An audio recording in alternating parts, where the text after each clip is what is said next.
It was a wonderful teacher named Mrs. Clayville that showed me the love of books and reading. Every afternoon, this wonderful teacher would read us a chapter out of a book. And I'll always remember when she started reading Where the Red Fern Grows, a story about a boy and his two hunting dogs. And every chapter we couldn't wait to hear what was going to happen next. And when she got to the part where the dogs were attacked, and it was a heart-wrenching scene, and I remember looking up, Mrs. Clayville was crying. And I looked around the room, and lots of the girls in the room were crying, and some of the boys were crying, and then I listened to the words and I wanted to cry. And I remember biting my lip and fighting that feeling. And then I remember at the end of the day hurrying to the school library to check out my own copy.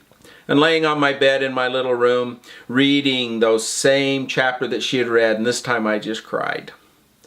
And I was so touched by this author's words. And then I remember laying there thinking, I'm crying just over words.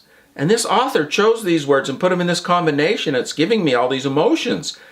And that's when I fell in love, not with just reading, but with words. And I started thinking, I want to use my power as a creative person to make people feel things. And it was through a wonderful author, Wilson Rawls, who gave us that story that was such a gift in my life. But I always give credit to the one who delivered the gift, and that was Mrs. Clayville.